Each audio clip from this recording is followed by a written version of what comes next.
The question is that the total sum to be allocated for Head O, Ministry of Health, of the estimates to be reduced by $100.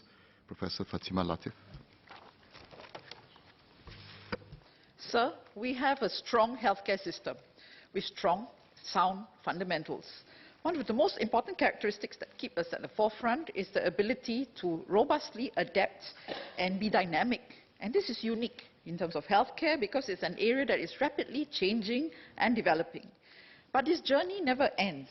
It's going to have to continue into the future. And I have 5 areas that we have to focus on moving ahead. Firstly, the balance of quality and affordability. We've been doing this a lot. We've been reviewing our policies, we've been liberalizing, we've been doing all kinds of things and tweaking according to the needs of our population as we move into the future.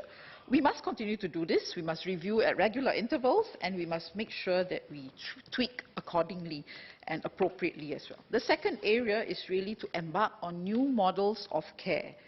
This must be more in terms of ambulatory, more community-based, more home-based care, more step-down care, and more intermediate care needs as we move forwards with an aging population. There will also be a need to review more preventive health services and to have this made more widely available and accessible. Thirdly, manpower.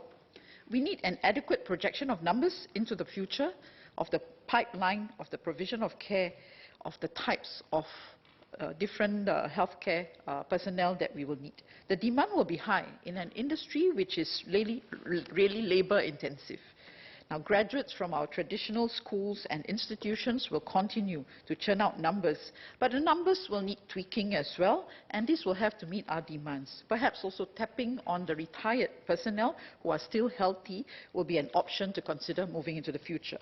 Now, in terms of innovation and productivity, healthcare, as I said, is labor intensive and patient-centric, so we need to review that appropriately as well.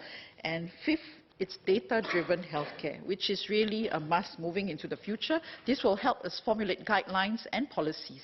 KPIs must be reviewed regularly as well. With all that in mind, I'd like to ask the Minister first on our healthcare productivity. How are we doing, and how are our targets set, and how are we moving ahead with this? Secondly, what will be MOH's regulating framework for adopting new models of care in Singapore, moving ahead with aging on top of our minds? And thirdly, can we also have an update on the progress of the regulatory sandbox licensing experimentation and adoption program, or the LEAP program? Thank you.